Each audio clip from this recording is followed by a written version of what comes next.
Era sexta-feira à tarde quando 5 rapazes e 2 moças resolveram viajar para a velha fazenda dos avós de Marcos, um dos rapazes do grupo. O casarão, abandonado havia anos, ainda se erguia firme, mas o mato havia tomado conta do quintal e as cercas estavam quebradas.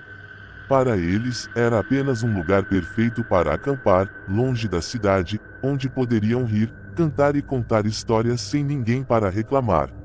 O sol se punha atrás das colinas quando montaram as barracas perto do antigo curral. Alguns foram buscar lenha, outros acenderam uma fogueira. Enquanto as chamas cresciam, os jovens dividiam cervejas, assavam carne e contavam histórias de medo, rindo sempre ao final, como se nada pudesse realmente assustá-los. Mas, quando a lua cheia surgiu no céu, uma atmosfera diferente tomou conta da noite. O vento soprava mais frio, e os galhos secos rangiam como se fossem ossos. No meio de uma das histórias, um uivo distante ecoou pela mata. "Deve ser cachorro do vizinho", disse João, tentando soar calmo. "Cachorro que uiva assim", retrucou Sofia, com um arrepio percorrendo suas costas. Riram nervosos, mas ninguém voltou a contar histórias. Pouco tempo depois, ouviram um mugido desesperado de bois na fazenda vizinha, seguido de um silêncio pesado. A fogueira parecia ter perdido sua força, e os olhos de todos se voltaram para a escuridão ao redor. Foi então que um estrondo sacudiu a cerca do curral. Algo enorme a derrubara como se fosse feita de palha. O grupo se levantou assustado. As moças gritaram, e Marcos pegou um pedaço de madeira em chamas para iluminar. Foi quando viram a criatura, mais de 2 metros de altura, corpo coberto por pelos grossos, olhos vermelhos e brilhantes, dentes afiados refletindo a luz do fogo. O lobisomem. O bicho avançou. O primeiro ataque quase levou Daniel, que só não foi destroçado porque Pedro o puxou a tempo. A criatura rugiu, derrubando a fogueira com um golpe da pata. Num ímpeto de desespero, todos correram para dentro do casarão, fechando a pesada porta de madeira e trancando com uma barra de ferro enferrujada. Lá dentro, a respiração de todos era de puro pânico. O lobisomem não demorou a bater contra as paredes e janelas, fazendo o casarão inteiro estremecer. As garras arranhavam as tábuas, deixando sulcos profundos. "Ele vai entrar", gritou Beatriz, chorando. "Não", disse Marcos, forçando a barra de ferro. "Meu avô dizia que essas coisas perdem força ao nascer do sol. A gente só precisa aguentar até o amanhecer." Essa esperança foi o que manteve o grupo de pé. Eles vasculharam o casarão às pressas, encontrando velhos facões, pedaços de ferro e algumas garrafas de vidro que quebraram para usar como armas. Fizeram tochas improvisadas com panos encharcados de álcool. O lobisomem não desistia. Primeiro tentou pela porta, depois arrebentou uma janela lateral, enfiando parte do corpo para dentro. Pedro quase foi agarrado, mas João cravou um facão contra a pata da criatura, que soltou um urro ensurdecedor e recuou. O tempo parecia não passar. A cada hora, os ataques se intensificavam. Às 2 da manhã, o monstro subiu no telhado, andando pesadamente sobre as telhas, até despencar parte do forro da sala. Todos gritaram e correram para os cantos, enquanto Marcos, tremendo, espetava uma tocha contra o bicho.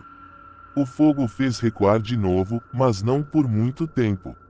Às 4 da manhã, já exaustos, o grupo quase não tinha mais forças. Daniel estava ferido no braço, cortado por uma das garras. Beatriz rezava baixinho, enquanto Sofia tentava estancar o sangue com um pano. O lobisomem parecia cada vez mais furioso, como se sentisse que o tempo de sua caçada estava acabando. Pouco antes do amanhecer, um estrondo maior que todos fez a porta principal voar longe. O lobisomem entrou com violência, derrubando móveis, quebrando mesas e espalhando pedaços de madeira. Os jovens, desesperados, cercaram-se em torno de Daniel, que mal conseguia se levantar. A luta final começou. Marcos e João atacaram com tochas, Pedro tentou acertar o monstro com um ferro enferrujado, enquanto Sofia e Beatriz gritavam para distrair a fera. Mas a criatura era forte demais. Com um golpe, arremessou Pedro contra a parede, com outro, quase arrancou a tocha das mãos de João. Foi então que os primeiros raios de sol começaram a entrar pela janela quebrada. A luz tocou o lombo do lobisomem, que rugiu como se estivesse sendo queimado. Marcos gritou para os outros. Todos se uniram, com facões, paus e até as mãos, empurraram a criatura para perto da janela. O lobisomem se debatia, urrava, arranhava o chão, mas, ao ser atingido pela luz dourada da aurora, caiu de joelhos. Seu corpo começou a tremer e encolher. Em questão de segundos, diante dos olhos apavorados de todos, o monstro se transformou em um homem, sujo, magro, com cicatrizes pelo corpo. Era um antigo morador da região, dado como desaparecido anos. Ninguém sabia o que dizer. O homem, desacordado, respirava fraco, mas vivo. A maldição havia se quebrado com o nascer do dia. Exaustos, feridos e cobertos de arranhões, os 7 jovens caíram pelo chão, observando a luz do sol invadir o casarão destruído.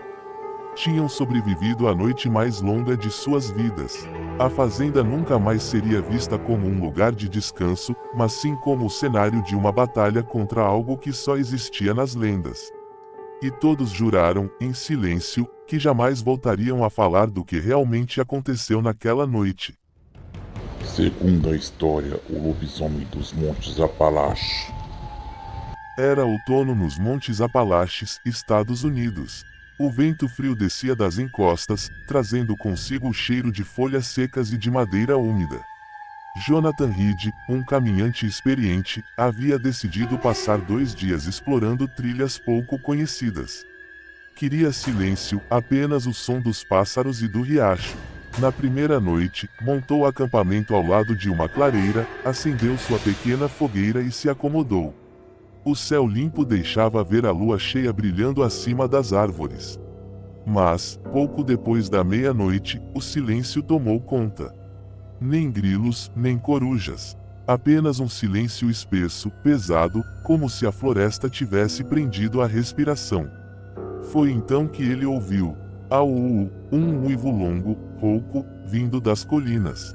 Não era lobo comum. Jonathan já ouvira lobos antes.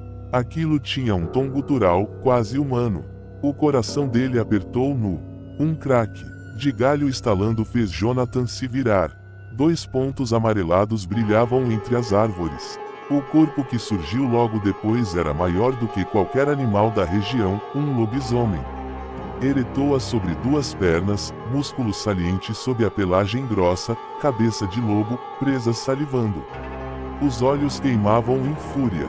Grr Harroar, o monstro rugiu, e a floresta pareceu tremer. Jonathan agarrou sua lanterna e correu. Atrás dele, os passos pesados faziam o chão estremecer. Tum, tum, tum. A corrida virou um pesadelo. Jonathan tropeçava em raízes, escorregava em pedras, enquanto o lobisomem o seguia como um predador incansável. O uivo ecoava pelas montanhas, cada vez mais perto. Au! E logo depois, escrete, craque, os galhos se quebravam quando a fera avançava pela mata. Jonathan sabia que não podia parar. O fôlego queimava em seus pulmões, mas a imagem daquele monstro o fazia continuar. De repente, um salto enorme, bam! O lobisomem caiu a poucos metros atrás dele, arranhando o chão com as garras. Jonathan mal escapou. Quando já não tinha mais forças, Jonathan avistou uma construção antiga, uma cabana de caçadores, de pedra e madeira, quase engolida pela mata.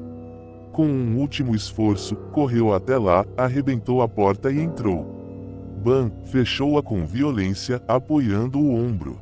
Do lado de fora, o lobisomem se chocou contra a madeira. Tude, THUD, GRRRRAAR. As garras riscaram a porta, escrete, escrete. Jonathan empurrou um armário velho contra a entrada, tremendo. O abrigo estava escuro, fedendo a mofo, mas era a única barreira entre ele e a fera. A noite virou tormento. O lobisomem circulava o abrigo, arranhando as paredes, batendo contra as janelas quebradas. Ruf, ruf, a respiração pesada dele ecoava como um motor. Às vezes, o monstro pulava no telhado, bam! Bam! Fazendo a estrutura Ranger. Jonathan encontrou um machado enferrujado num canto, agarrou-o como se fosse sua última esperança. Ficava imóvel, apenas ouvindo. O tempo parecia não passar. Às 3 da manhã, uma das janelas laterais cedeu. O lobisomem enfiou a cabeça e o braço, tentando alcançá-lo. Jonathan golpeou com o machado, clang. O monstro rugiu, recuando, mas voltou a bater com ainda mais fúria. Cada ataque parecia ser o último. Finalmente, o céu começou a clarear. Jonathan, exausto, mal conseguia segurar o machado. O lobisomem preparou uma última investida contra a porta. Boom! A madeira quase voou. O braço peludo entrou pela fresta, garras afiadas tentando agarrá-lo. Jonathan gritou e cravou o machado. Roar! Ecoou pelos Apalaches. Foi nesse instante que os primeiros raios dourados da aurora entraram pela janela quebrada. A luz tocou a criatura. O lobisomem recuou, cambaleando, soltando grunhidos de dor. Mais um passo para trás e sumiu na floresta, deixando apenas silêncio. Jonathan caiu de joelhos, respirando fundo, exausto. Passou longos minutos imóvel, até ter certeza de que estava sozinho. Quando saiu, a manhã parecia outra realidade. Pássaros cantavam, o sol brilhava suave. Mas os sinais da noite estavam lá, garras fundas na porta, pegadas monstruosas no barro, e manchas de sangue escuro no machado. Ele sobreviveu, mas sabia, no fundo, que não tinha vencido. O lobisomem não morrera, apenas esperava a próxima lua cheia. E Jonathan jamais esqueceu o som que ecoou pela floresta quando o monstro se foi.